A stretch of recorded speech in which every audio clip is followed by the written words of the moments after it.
Tai kas čia darosi?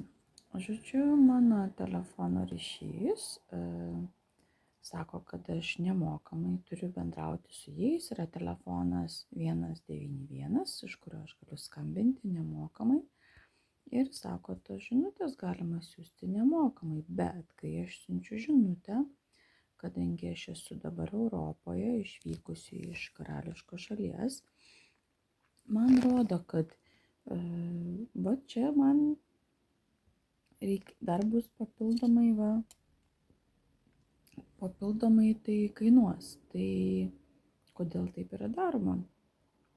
Tai yra melas, tai mes ne avinai kokie, kad nesuprastume, kas vyksta.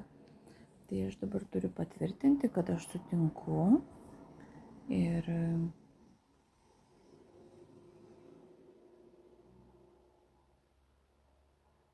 aš dabar turiu patvirtinti, kad niekada neleisti ir visada leisti.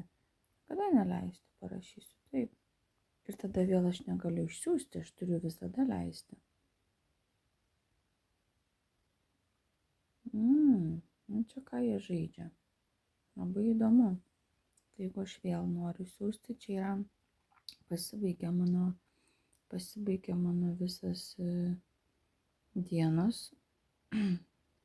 Ir aš turiu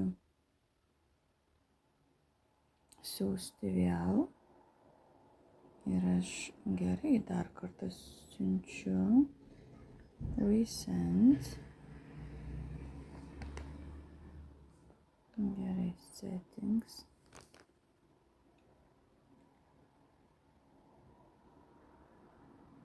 Nu va, ir aš negaliu išsiųsti. Aš turiu eiti skambinti.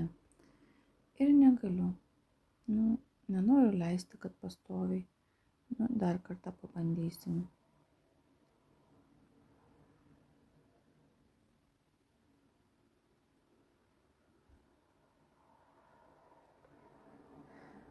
Ai.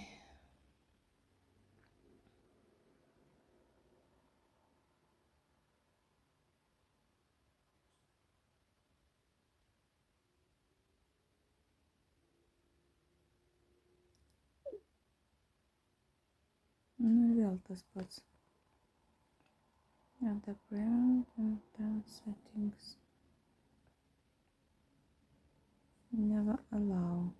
Tai jau kodėl? Tai arba, tai nėra to tokio, kad visada. Tai net nėra tokio.